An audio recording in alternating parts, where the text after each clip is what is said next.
지난 주일에 예배 마치고 예배당 나갈 때는 분명히 여름이었는데 오늘 아침에는 가을에 이렇게 뵙게 됩니다. 한 주간의 정말 놀라운 자연의 변화를 바라보게 됩니다. 아마 저만 그런 것이 아니라 우리 사랑하는 성도님들도 지난 한 주간 동안에 하늘을 많이 바라보셨을 것입니다. 우리나라 사계절이 있고 가을 하늘이 높고 아름답다.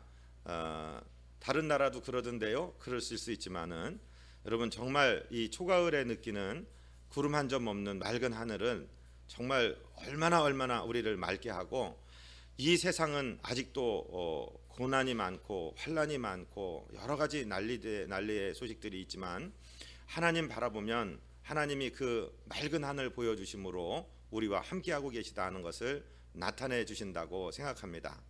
저는 지난 한 주간 동안에 원래는 오늘 말씀을 전할 게 아니고 다른 말씀이 있었는데 하늘을 자주 쳐다보고 새벽 예배 마치고 가면서 쳐다보고 또 저녁 때 쳐다보고 낮에 쳐다보고 하나님 참 맑은 하늘 감사합니다 그러는데 갑자기 이 말씀을 떠오르게 해주셔서 너는 아침 해에 돋는 해의 아침볕 같은 사람이 되고 그 푸른 비갯날 이슬에 맺히는 그런 햇살 같은 사람이 되고 너의 비전교회 성도들도 그런 분들이 되도록 이 말씀 전해라, 이런 말씀을 주셨어요. 그래서 오늘 말씀을 통해서 은혜를 나누기를 원합니다. 정말로 저를 한 번만 따라 하십니다. 돋는 해의 아침빛, 이런 사람 되게 하여 주옵소서. 아멘.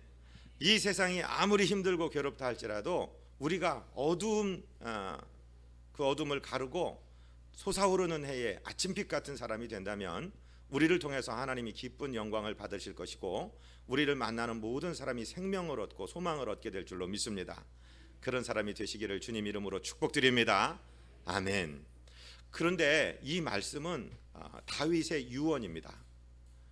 유언이라는 것은 굉장히 중요한 것이죠. 그래서 부모들은, 책임 있는 부모들은, 또 재산이 있고 물려줄 것이 많은 부모들은 자기의 유언을 변호사에게 가서 문서로 만들기도 하고 공증을 해놓기도 하고 그렇습니다. 그러니까 유언이 중요한 것입니까? 하찮은 것입니까? 중요한 것이라는 이야기입니다. 다윗이 이것은 내 유언이다 라고 얘기하면서 사무엘하 뒷부분에서 지금 말씀하시는 부분입니다. 그런데 이것은 다윗이 주는 유언일 뿐만 아니라 그 말씀의 근원, 비록 내가 말하는 사람이지만 이 말이 내게서 시작된 것이 아니고 하나님으로부터 왔다는 것을 이야기하고, 또 이 말씀이 성령의 소통하심에 따라서 전달되고 있다는 말씀을 합니다. 오늘 우리가 이 사무엘상 23장 1절로 4절 4개 구절을 묵상하는데 첫 세 구절에 할애하면서 이 말씀이 중요한 말씀이다 하는 것을 강조하고 있습니다. 사랑하는 성도 여러분, 우리도 이 세상 떠나갈 때 우리 자손들에게, 우리 자식들에게 마지막 말을 남기고 싶지 않겠습니까? 그때 대충 그냥 하시겠습니까? 아니면은 어떤 장소에 자손들을 모으고 또 어떤 일을 계획해서 하시겠습니까?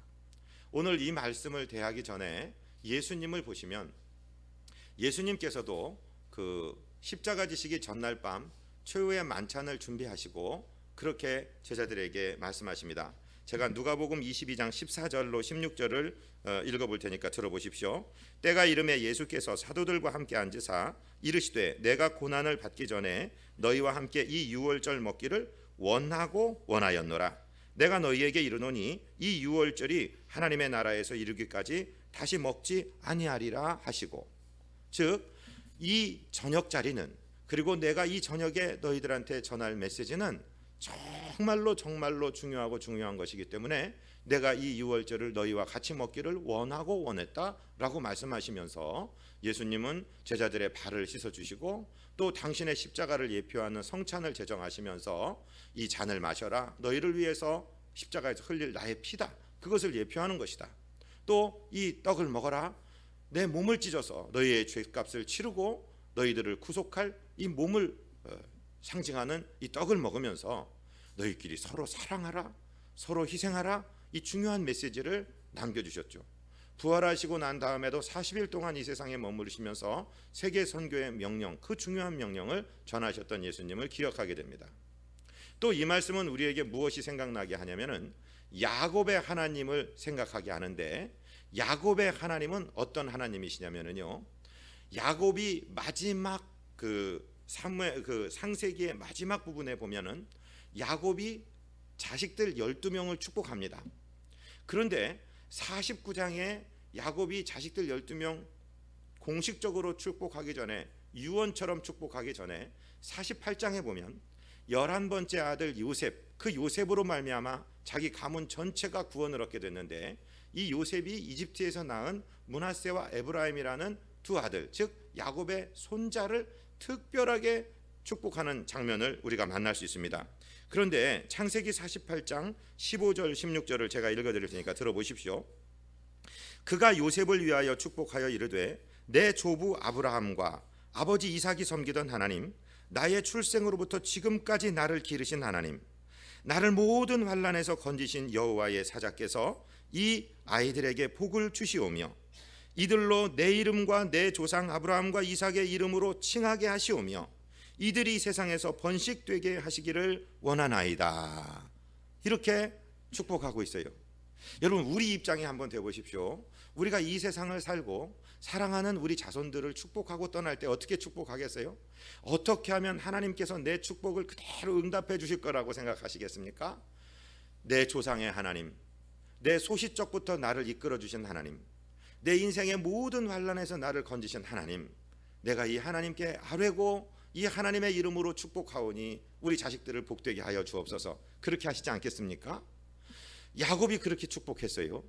그리고 예수님도 마지막 말씀을 정성 들여 남겨주셨는데, 오늘 이 다윗이라는 사람도 물론 자기 자식 솔로몬에게는 네가 장부가 되라고 축복했지만, 오늘 이 말씀은 신앙의 후예가 되는 저와 여러분을 향하여 남겨주시는 아주 복되고 복된 축복의 말씀이자 유언의 말씀이요 당부의 말씀인 줄로 믿습니다. 그러니까 이 말씀이 중요하다고요? 안 중요하다고요? 중요하다고요. 중요한 말씀이기 때문에 그렇습니다. 그런데 이 말씀은 비록 다윗이 말하는 말씀이지만 그 말씀하시는 분, 말씀을 시작하시는 분, 말씀의 원천이 되시는 분은 하나님이시다 하는 것을 말씀하고 있습니다. 특별히 오늘 본문 3절을 우리 먼저 받들어서 읽겠습니다. 이스라엘의 하나님이 말씀하시며 이스라엘의 반석이 내게 이르시기를. 자, 이것을 보면은 내가 지금 인간 다윗이 말하지만 이 말은 내 말이 아니라 이스라엘의 하나님, 이스라엘의 반석, 그분께서 말씀하신다 하고 이 말씀의 근원이 하나님이라는 사실을 그는 나타내고 있습니다. 그러면서 이 하나님은 어떤 하나님이냐? 오늘 1절에 보면은 야곱의 하나님이라는 표현이 나오고 3절에 보면은 반석이신 하나님, 이렇게 하나님에 대한 칭호가 나옵니다. 여러분, 많고 많은 사람 중에 왜 하필이면 야곱이라는 사람을 들어서 야곱의 하나님이라고 하셨을까요? 야곱 그러면 무슨 생각이 떠오르십니까? 야곱은 기도하는 사람입니다. 야곱은 천부적으로 하나님께로부터 받은 권세는 없었습니다. 왜냐하면 이 사람이 쌍둥이로 나오는데 뒤에 나와서 동생이 됩니다. 참 억울합니다. 형은 에서는 선이 굵은 남성적인 미가 있는 사람이고 참 인간적으로 매력 있는 사람인데, 야곱은 남자임에도 불구하고 여성성이 강한 사람이고 조용한 사람이고 들에 나가서 사냥하는 멋진 에서와는 달리 부엌에서 어머니 도와주는 그런 사람입니다. 육신적으로 볼 때 그렇습니다. 그런데 이 사람은 하나님의 복을 사모하는 사람입니다. 하나님, 내게 그 거룩한 복을 주십시오. 내게 그 거룩한 복을 주세요 하면서 늘 하나님께 매달리고 기도하는 사람. 그러니까 형이 받는 영적인 축복이 부러워서 팥죽 한 그릇의 장자의 명분을 사기도 하고, 이제 눈이 어두워진 아버지에게 가서 자기가 에서라고 얘기하면서 그 아버지의 손이 자기 머리에 닿기를 원하여서 그렇게 축복을 사모하던 그 사람. 정말 인간적으로 볼 때는 남을 걸어 넘겨뜨리는 사람이요, 술수에 능한 사람이요, 별로 매력적이지 않은 사람인데 하나님은 이 사람을 사랑하셨습니다. 그리고 이 사람을, 그 이름을 이스라엘이라고 바꿔주시면서 그의 12 아들 그리고 그들의 자손을 통해서 지파 공동체를 이루고 가족 공동체를 이루고 나중에 나라를 만드시는 놀라운 그 하나님, 즉 비천한 자리에서 들어서 영광스럽게 하시는 하나님의 이름을 지금 다윗은 언급하고 있는 것입니다. 또 하나 이스라엘의 반석이라고 말씀하신 것은 하나님이 우리 인생의 기초가 되신다. 하나님께서 우리 생사화복을 주장하신다. 이 하나님에 대해서 이 하나님이 이 말씀을 시작하신 것이라고 말씀하고 있습니다. 또 하나 중요한 이 서론적인 개념 중에 하나는 이 말씀을 하나님이 말씀하신 건데 왜 다윗 내 입에서 나오느냐? 성령이 소통하게 하심으로, 성령이 말하게 하심으로 지금 이 말씀이 전달되고 있다. 이 사실을 또 공포하고 있습니다. 2절을 우리 같이 읽습니다. 여호와의 영이 나를 통하여 말씀하시며 그의 말씀이 내 혀에 있도다. 아멘. 여러분, 성령은요 소통하시는 하나님이십니다. 성령의 감화 감동을 받으시기를 주님 이름으로 축복드립니다. 여러분, 부부지간의 대화가 잘 되십니까? 그 얘기 아시죠? 남편이 집에 들어오면서 번호키를 누르고 들어오면서 아내가 주방에 싱크 앞에 있습니다. 여보, 오늘 저녁이 뭐야? 그러니까 말을 못 듣는 것 같아요. 그래서 다시 신발 벗어놓고 들어가면서 여보, 오늘 저녁이 뭐야? 그럼 뭐라고 얘기를 하는데 말을 잘 못 듣는 것 같아요. 우리 아내가 귀가 지금 심하게 문제가 있구나. 그리고 거의 뒤에까지 가서 여보 나왔어. 오늘 저녁 메뉴가 뭐냐고. 그러니까 돌아보면서 내가 칼국수라고 3번 얘기하고 있어. 누구 귀가 나쁜 거예요? 여러분, 부부지간에도 소통이 잘 안 돼요. 똑같은 말을 하는데 안 통할 때가 있어요. 부모 자식 간에 말이 통합니까? 사랑하고 존경하는 학교 선생님들이시여, 내가 가르치는 것이 자녀들에게 다 전달이 되십니까? 안 된단 말이에요. 목사가 설교하는 것, 자기가 설교하는 것만큼 다 여러분 전달이 됩니까? 안 된다고요. 누가 도우셔야 되느냐? 성령께서 도우셔야 됩니다. 성령이 우리 소통을 도우셔야 됩니다. 그러니까 우리가 말하기 전에 기도하고 해야 돼요? 안 하고 해야 돼요? 하고 해요. 대표기도 인도하시는 장로님, 집사님들이 분명히 목사의 말씀에 위해서 기도하셨는데 목사가 설교하기 전에 또 하나님께 한 번 더 기도하는 건, 하나님 이 소통을 도와주시옵소서, 성령 하나님 응답하여 주시옵소서, 우리에게 이 커뮤니케이션이 이루어지도록 이루어 주시옵소서 간구하는 거예요. 듣는 분들도 마찬가지입니다. 여러분, 자식들에게 내 입에서 나오는 대로, 안 좋은 말로 내 승질머리대로 말씀하지 않게 되시기를 주님 이름으로 축복드립니다. 계획하시고 기도하시고 하나님 이 아이와 소통할 수 있도록 성령 하나님 운행하여 주옵소서, 그렇게 하시기를 바랍니다. 직장에서 비즈니스 상담을 하실 때도 그렇게 하시기를 바랍니다. 들으러 가실 때도 그렇게 하시기를 바랍니다. 왜냐하면 성령께서 말씀하게 하시고 듣게 하시고 하나님의 말씀을 혀에 담아서 말하게 하시는 분이 성령이십니다. 예수님도 제자들에게 너희가 내 이름으로 핍박을 받을 것이다, 너희가 내 이름 때문에 관원들에게 불려가고 권세자들 앞에 서게 될 것이다, 그러나 말할 것을 준비하지 말아라, 말하시는 이는 너희가 아니라 성령이시다 말씀하고 있어요. 여러분, 우리 주님 앞에 기도하시기를 바랍니다.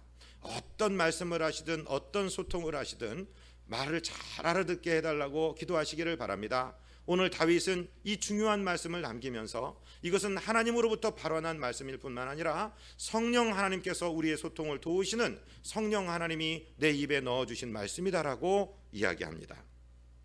그러면서 이 말씀이 얼마나 중요한가를 나타내기 위해서 이 말을 지금 전하고 있는 나 다윗은 누구냐 하는 것을 이야기합니다. 마치 야곱이 내 어린 시절부터 나를 인도하신 하나님, 내 인생의 모든 환난에서 나를 건지신 하나님께서 내 자녀들과 내 손주들을 지켜달라고 기도하는 것처럼 자기 자신에 대해서 평가하면서 우리 신앙의 후배들이 다윗을 염두에 두면서 다윗을 붙드신 하나님이 나를 붙들어 주소서 기도할 수 있도록 말씀하고 계시는 것입니다. 우리 1절 말씀을 이제 다시 한번 읽습니다. 이는 다윗의 마지막 말이라 이새의 아들 다윗이 말하며 높이 세워진 자 야곱의 하나님께로부터 기름 부음 받은 자, 이스라엘의 노래 잘하는 자가 말하노라. 아멘. 다윗 자기 자신을 어떻게 평가하고 있습니까? 여러분, 다윗 그러면은 어떤 생각이 떠오르십니까? 다윗을 이야기하는 주제어는 참으로 많습니다. 골리앗과의 싸움에서 승리한 사람을 생각할 수도 있고, 여호와는 나의 목자시니 하고 노래한 사람도 생각할 수 있고, 이스라엘의 위대한 왕 다윗을 생각할 수도 있고, 정말 우리아의 아내와 밧세바와 간음하는 그런 사람을 생각할 수 있고, 아들에게 반역당해서 쫓겨나는 사람을 생각할 수도 있고, 그러나 성경의 종합적인 평가는 그런 많은 인간적인 실수와 환난과 고난 속에서도 이새의 아들 다윗을 만나니 내 마음에 합한 사람이라, 내 마음에 맞는 사람이라고 하나님이 평가를 내려주신 그 위대한 왕을 생각하지 않습니까? 다윗은 자기 자신에 대해서 그렇게 이야기하고 있습니다. 이새의 아들이라는 표현은 무엇이냐면, 이새가 이스라엘 역사 가운데 위대한 사람이 아닙니다. 예루살렘 출신도 아니고 저 베들레헴이라는 변방에 별 이름 없는 사람입니다. 그리고 그 이새라는 사람의 아들이 8명인데 막내입니다. 이스라엘의 사람들에게는 7이 완전수이라 남자 7, 아들 7 낳았으면 됐습니다. 8째 나나마나 한 것입니다. 그래서 이스라엘의 최고 선지자 사무엘이 후 왕을 삼기 위해서, 왕으로 택정하기 위해서 너는 베들레헴에 가서 이새의 아들들을 청하라 할 때, 그가 양각에다가 양뿔에다가 거룩한 기름을 채워가지고 왕이 될 사람을 선발하러 간다는 소문이 나고, 거기에 이스라엘의 베들레헴에 이새라는 별 볼 일 없는 집안에 7 아들이 다 준비하고 있을 때, 8째는 형들에게 완력으로 밀리고 또 서열로 밀려서 가장 천박한 직업인 목동이 되어서 양을 기르고 있던 그 사람, 그러니까 별 볼 일 없는 사람, 낮은 사람을 일컬어서 하는 말이 이새의 아들이라는 말입니다.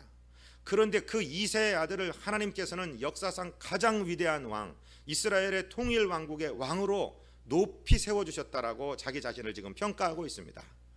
사랑하고 존경하는 성도 여러분, 내가 별 볼 일 없고 보잘것없는 사람이라고 생각되신다면 이새의 아들 다윗을 높이 세워주신 하나님을 붙드시기를 바랍니다.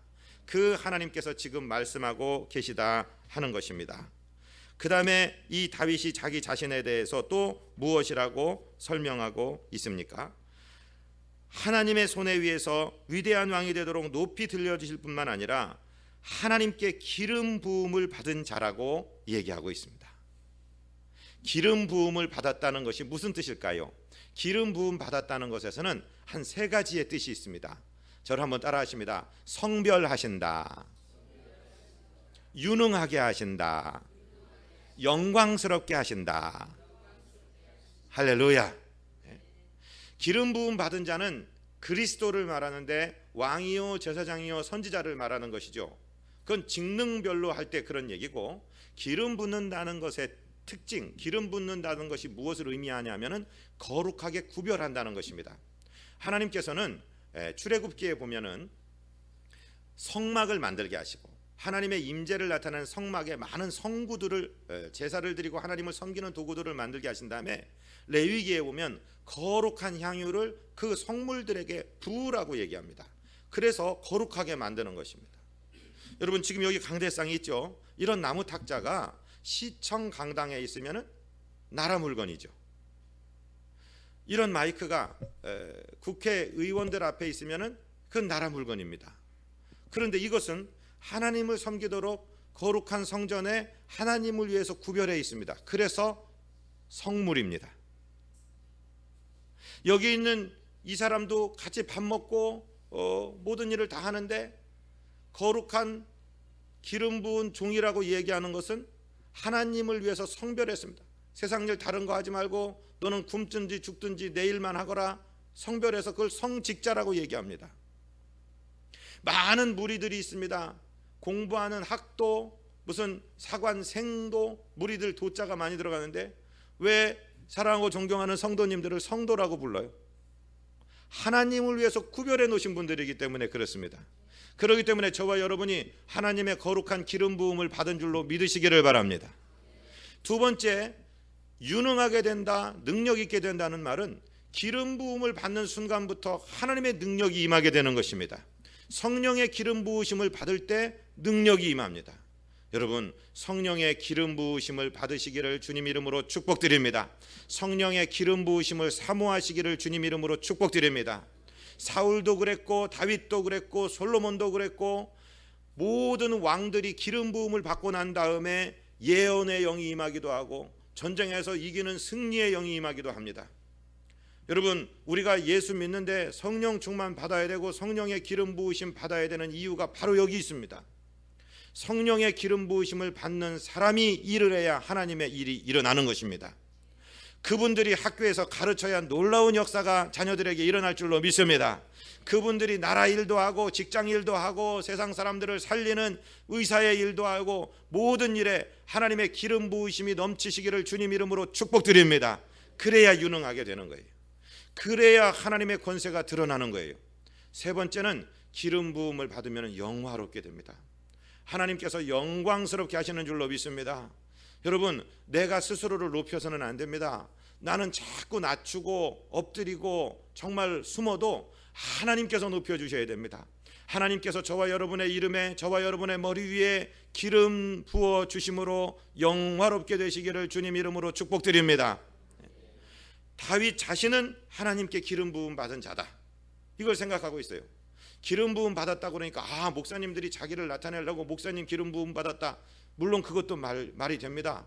그런데 엄밀하게 따져서 목사는 제사장이 아닙니다. 여러분, 예수 그리스도, 기름 부음 받으신 예수 그리스도를 따르는 모든 성도들, 저와 여러분은 기름 부음 받은 줄로 믿으시기를 바랍니다. 그 기름 부으심이 충만하게 되시기를 간구하시기를 바랍니다. 그렇게 축복하시기를 바랍니다. 다윗이 지금 그렇게 말씀하고 있어요. 이스라엘의 기름 부음 받은 자, 야곱의 하나님으로부터 기름 부음 받은 자, 그 다음에 이스라엘의 노래 잘하는 자라고 자기를 얘기하고 있습니다. 요즘에 그냥 방송마다 무슨 슈퍼스타 K니 노래 잘하는 사람들이 많이 나오는데 음성이 좋고 박자를 잘 맞추고 아주 감정 있게 노래한다, 그런 얘기가 아닙니다. 여기서 노래 잘하는 자라는 것은 하나님을 향해 찬양하는 찬송을 잘 만들어내는 사람을 말하고 있습니다.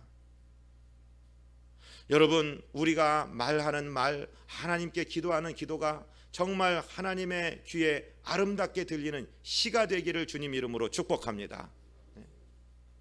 영어 찬양에 보면은 I love you Lord and I lift my voice to worship you. 우리가 이 찬송가에도 들어간 찬송이에요. 주님 사랑합니다. 나는 내 음성을 들어서 주님을 경배합니다. Take joy my king. 나의 왕이시여 기쁨을 받으시옵소서. In what you hear.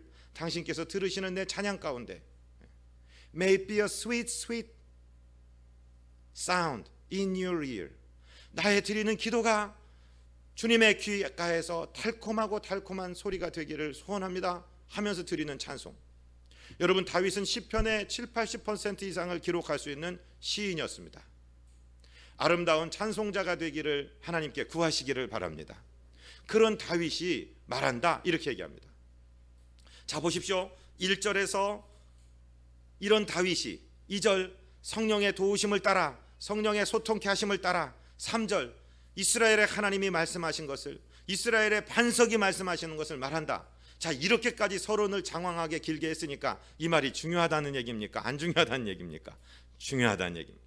그러면 다윗이 전하고자 하는 본격적인 메시지는 무엇입니까? 우리 3절 말씀을 다시 한번 읽겠습니다. 이스라엘의 하나님이 말씀하시며 이스라엘의 반석이 내게 이르시기를 사람을 공의로 다스리는 자, 하나님을 경외함으로 다스리는 자여. 지금 두 가지 인간의 자질, 인품의 자격 요건을 말씀하고 있습니다. 세상 사람들은요, 돈을 많이 번 사람, 높은 자리에 올라간 사람, 사람들에게 인기를 얻은 사람, 힘이 센 사람, 권력을 모은 사람, 이런 사람이 낫다고 그럴지 모르겠습니다. 직장에 취직하기 위해서는 어떤 좋은 학벌을 가지고 어떤 자격증 같은 무슨 그런 여건들을 많이 가진 스펙이 좋은 사람을 말하는지도 모르겠습니다. 그러나 하나님 앞에서는요, 이 세상에 우리가 먹고 마시고 누리고 올라간 것은 다 없어집니다. 결국 하나님 앞에 서는 날, 하나님은 이 사람이 어떤 사람이냐, 그래서 예수님이 복이 있는 사람을 말할 때도 심령이 가난한 자는 복이 있나니, 그의 존재가, 그의 인품이, 그의 인격이 어떤 사람이냐만 하나님 앞에 남는 것입니다. 그런데 두 가지를 말합니다. 하나님을 경외하는 사람. 경외한다는 말이 무슨 말일까요? 하나님을 존경하며 사랑하며 두려움을 가지고 사랑한다는 말입니다. 영어로 love가 아니고 adore라는 말에 해당하는 단어입니다. 하나님을 두려워하며 떨며 사랑하는 사람, 하나님을 우러러보는 사람, 또 사람을 향해서는 공의로 다스리는 사람, 공평으로 다스리는 사람을 지금 말씀하고 있습니다. 이 두 가지 조건입니다. 다윗이 그렇게 장황하게 설명하면서 인생의 가장 중요한 목표, 인생의 끝까지 하나님 앞에 서는 날까지 남을 수 있는 두 가지 사실은, 그 인품이 하나는 하나님을 경외하는 사람, 하나님을 두려워하는 사람이요, 하나는 사람을 대해서 공평한 사람, 그것을 지금 말씀하고 있는 것입니다. 바로 이것이 예수님의 마음이기도 한 것입니다. 하나님을 두려워하는 사람이다, 하나님을 우러러보는 사람이다, 무슨 뜻일까요? 시편 25편 1절을 우리 같이 한번 읽을까요? 여호와여 나의 영혼이 주를 우러러보나이다. 4절 여호와여 주의 도를 내게 보이시고 주의 길을 내게 가르치소서. 아멘. 낮을 때나 높을 때나, 가난할 때나 부유할 때나, 무명할 때나 유명할 때나 끝까지 하나님을 우러러보는 사람, 그리고 하나님께 오늘 하루에 내 발걸음을 인도해 달라고 하나님을 의지하는 사람, 아무리 높아져도 아무리 부자가 되고 아무리 강력해져도 절대로 교만해지지 않는 사람을 말하는 것입니다. 그 사람이 하나님을 우러러보는 사람입니다. 다니엘서 4장에 보면은요, 그 당시 세상에서 가장 큰 권력을 가지고 있던 바벨론 제국의 느부갓네살의 일화를 소개하고 있습니다. 바벨론은 그 당시 고대 근동을 완전히 장악하고 이스라엘도 그 유다를 다 장악하고 그 귀인들을 다 끌어간, 정말 느부갓네살은 하늘 아래 최고의 권력자입니다. 그런데 이 사람이 어느 날 이 꿈을 꾸고 환상을 보면서 괴로워합니다. 어떤 나무가 있는데 점점점 자라서 그 끝이 하늘같이 닿고 가지들이 왕성하고 거기 새들이 깃들이고 열매가 맺히고 그 아래에는 온갖 짐승들이 온 땅에서 와서 깃들이고 있습니다. 그런데 갑자기 하늘에서 한 순찰자의 목소리가 들리는데, 저 나무를 베어라, 가지를 다 털어내라, 열매를 다 털어내고 아래에 있는 짐승들을 다 흩어지게 하라, 그리고 쇠사슬로 동여매라, 이런 게 들렸단 말씀이에요. 이것을 이 바벨론의 술사들에게 풀어달라고 하니까 아무도 풀지 못하는데, 그때 다니엘이 그 꿈을 해몽합니다. 임금님, 정말 이 일이 임금님께 일어나지 않기를 원하는데 이런 일이 일어나게 되어 있습니다. 그러면서 이 나무는 바로 당신을 가르치는 것입니다. 하나님께서, 천지를 감찰하시는 하나님께서 잠시 동안 고통을 당하게 하실 것입니다. 그런데 이 고통의 시간이 끝나고 나면 하나님을 우러러 보십시오. 그리고 백성들을 공평으로 다스림으로 회개하시기를 바랍니다. 그렇게 얘기합니다. 그런데 그런 사인을 받고 나서 한 해도 지나기 지나 12달 정도 지났을 때 바벨론 왕궁을 거닐다가 자기의 그 영광스러운 건축물들을 바라보고 이 느부갓네살의 마음에 교만이 들어가기 시작합니다. 이것 내가 다 이루었다, 이렇게 생각하는 겁니다. 그런데 자기 입에 그 말이 끝나기 전에 이 사람의 영이 미쳐버립니다. 그래서 신하들에게 쫓겨납니다. 그래서 완전히 짐승의 모습을 하면서 거기 거하게 됩니다. 제가 4장 33절을 읽어드리겠습니다. 바로 그때에 이 일이 나 느부갓네살에게 응함으로 내가 사람에게 쫓겨나서 소처럼 풀을 먹으며 몸이 하늘 이슬에 젖고 머리털이 독수리 털과 같이 자랐고 손톱은 새 발톱과 같이 되었더라. 그 기한이 참에 나 느부갓네살이 하늘을 우러러 보았더니 내 총명이 다시 내게로 돌아온지라. 이에 내가 지극히 높으신 이에게 감사하며 영생하시는 이를 찬양하고 경배하였나니 그 권세는 영원한 권세요 그 나라는 대대에 이르리로다. 아멘. 사랑하고 존경하는 성도 여러분, 하나님께서 어느 날 우리에게 복을 주셔서 부자가 되게 하실 것입니다. 아멘 좀 하세요. 높여주실 것입니다. 권세 있게 하실 것입니다. 모든 사람에게 사랑받게 하실 것입니다. 그때에 이 말씀 기억하십시오. 절대로 교만하시면 안 됩니다. 저를 한 번만 따라하십니다. 교만하면 끝. 자, 참 이상해요. 정말로 이상해요. 이 사람이라는 게 얼마나 변덕스럽고 얼마나 교만한 존재인지, 무엇이 잘 되기 위해서는 막 간절하게 기도도 하고 사람들에게 겸손하기도 하다가 높아지고 나면 왜 그런 마음이 들어가는지. 그래서 우리가 날마다 회개하는 죄의 덕목 중에 1호가 교만입니다. 교만. 사단된 것도 교만 때문입니다. 하나님과 견져보고 싶고 하나님과 비교보고 싶고 하나님 자리를 탐하고 올라가 보고 싶은 그 교만 때문이었습니다. 저와 여러분은 아무리 부자가 되더라도, 아무리 높여주시더라도 정말 시작부터 끝까지 겸손한 분들 되시기를 주님 이름으로 축복드립니다. 그것이 하나님을 우러러 본다는 것입니다. 우리가 하나님을 우러러 보는 동안 하나님이 우리에게 총명을 주실 것이요, 하나님의 권능의 손이 우리를 붙들어 주실 줄로 믿습니다. 두 번째는요, 공평으로 대하는 것입니다. 공의롭게 대하는 것입니다. 이번에 유엔 사무총장 반기문 씨가 아주 멋진 말을 했습니다. 중국의 전승절 기념식에 참석하니까 일본을 대항하여 이긴 그 전승절에 참석했다는 것 때문에 일본 정부에서 비난하였습니다. 유엔 사무총장이 중립을 지켜야지 그런 NGO로서 그런 중립을 지키지 못하냐. 그러니까 유엔은 중립적인 기구가 아니라 공평한 기구다라는 얘기를 했습니다. 영어로 얘기하면은 not neutral but impartial. 선과 악의 중립이 없습니다. 그것은 유엔이라는 것은 한쪽에 편중되거나 편애하는 것이 아니라 진리의 편에 서고 정의의 편에 서는 도구라고는 impartial이라는 얘기를 한 것이에요. 여러분, 우리가 성경에서 말하는 주님이 말씀하시는 공의, 공평은 중립을 말하는 것이 아닙니다. 의로운 편에 서는 것입니다. 불의한 편에 서지 않는 것입니다. 뇌물을 받지 않는 것입니다. 몇 푼 돈을 위해서 정의를 파는 것이 아닙니다. 손해 나더라도 늦게 가더라도 정의의 편에 서는 것, 주님의 편에 서는 것을 말하는 것입니다. 그게 늦게 가는 것 같고 인기 없는 것 같지만 궁극적으로 그 사람이 하나님의 복을 받는다라고 지금 말하는 것입니다. 여러분, 그것은 구약의 얘기지요. 신약에서는 별 필요 없는 얘기입니다. 절대 그렇지 않아요. 하나님은요, 동일하신 하나님이십니다. 이사야 33장 15절부터 16절을 우리 같이 읽겠습니다. 오직 공의롭게 행하는 자, 정직히 말하는 자, 토색한 재물을 가증히 여기는 자, 손을 들어 뇌물을 받지 아니하는 자, 귀를 막아 피 흘리는 꾀를 듣지 아니하는 자, 눈을 감아 악을 보지 아닌 자, 그는 높은 곳에 거하리니 견고한 바위가 그의 요새가 되며 그의 양식은 공급되고 그의 풀은 끊어지지 아니하리라. 아멘. 할렐루야. 여러분, 천천히 가더라도 늦게 가더라도 공평의 편에 서시기를 주님 이름으로 축복드립니다. 저는요, 최근에 몇 년 전부터 하나님께서 말씀하시는 것입니다. 목사야, 성도들을 섬기지? 너 누가 누구보다 더 이쁘기도 하지? 물어봅니다. 그렇습니다. 저 인간이기 때문에 그 거짓말 못합니다. 하나님 앞에서.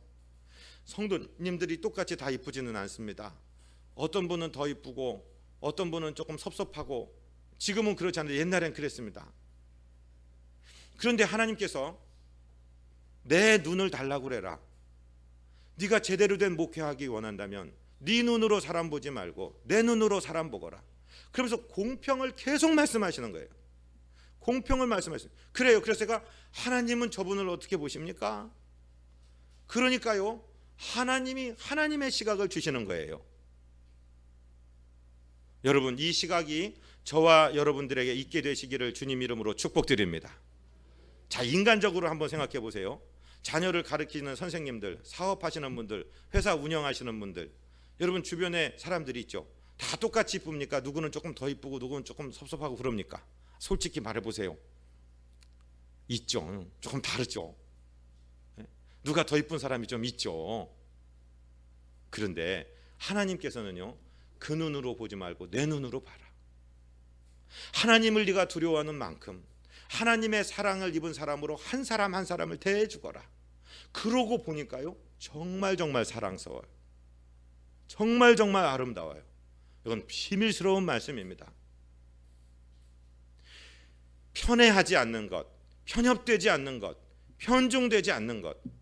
여러분, 지금 다 사랑이 완성이 안 돼요. 이제 사랑 시작하는 사람들은요, 또 세상에 상처가 많은 사람들은요, 괴로울 때가 있어요. 힘들 때가 있어요. 그러니까 그 심정을 몰라주고 나한테 잘하는 사람만 이쁘고 나한테 별 관심 없는 사람은 나도 관심 없다, 그런 거는 세상 사람들이고, 저와 여러분 하나님의 인정받고 하나님의 도우심을 받는 사람은 이 공평에, 이 공의에 하나님 나를 도와주옵소서 기도하시기를 주님 이름으로 축복드립니다. 결국 그 사람을 통해서 하나님이 역사를 이루시는데, 그 사람을 뭐라고 평가하시냐 하면은 4절입니다. 그는 돋는 해의 아침빛 같고 구름 없는 아침 같고 비 내린 후에 광선으로 땅에서 우미 돋는 새풀 같으니라 하시도다. 할렐루야. 우리가 이 인품을 완성하고, 이것은 우리의 힘으로 도저히 할 수 없는 것입니다. 주님 나를 도와주세요. 예수님의 영 성령이여 나를 붙들어 주셔서 하나님을 끝까지 우러러 보게 하여 주시고 사람들을 공평으로 대하게 해주세요. 이렇게 기도할 때 사람들이 우리를 향해서, 또 하나님이 우리를 향해서 뭐라고 칭찬하시냐면은 너는 아침 해에 돋는 볕 같다. 돋는 해의 아침볕 같다. 비겐 날 그 아침에 태양의 광선 같은데 그 광선은 우미 돋는 풀을 비추어줘 자라게 하는 그 광선이 될 것이다. 저와 여러분, 어두움에 거하던 삶은 끝났습니다. 이제 예수 믿음으로 하나님의 자녀가 되었고 빛의 사자들이 된 줄로 믿으시기를 바랍니다. 저와 여러분을 통해서 생명이 전달될 줄로 믿으시기를 바랍니다. 우리가 이런 신앙의 목표를 세우고 살아야 됩니다. 무슨 일을 하느냐, 무슨 직업을 가지고 있느냐, 얼마나 소득이 많으냐 적으냐, 그것은 차치하고 먼저 하나님 내가 무슨 일을 하든 이런 인품을 갖게 하여 주옵소서. 어떤 일이 있어도 교만해지지 아니하고 끝까지 하나님을 경외하며 우러러보는 겸손한 신앙인 되게 하여 주옵소서. 어떤 일이 있어도 사람들에게 군림하지 아니하고 자만하지 아니하고 사람들을 편파적으로 편애하지 아니하고 공평으로 사랑하는 사람 되게 하여 주옵소서. 겸손한 사람 되게 하여 주옵소서. 그렇게 할 때 저와 여러분은 아침 해에, 정말 돋는 해에 아침볕같이 될 줄로 믿습니다. 비겐 날에 태양의 광선같이 될 줄로 믿습니다. 풀들을 길러내는 사람들이 될 줄로 믿습니다. 이것을 목표하며 주님 앞에 달려가는 저와 여러분 되어야 될 줄로 믿습니다. 에베소서 5장 8절로 10절은 그렇게 말씀하고 있습니다. 너희가 전에는 어둠이더니 이제는 주 안에서 빛이라. 빛의 자녀들처럼 행하라. 빛의 열매는 모든 착함과 의로움과 진실함에 있느니라. 주를 기쁘시게 할 것이 무엇인가 시험하여 보라.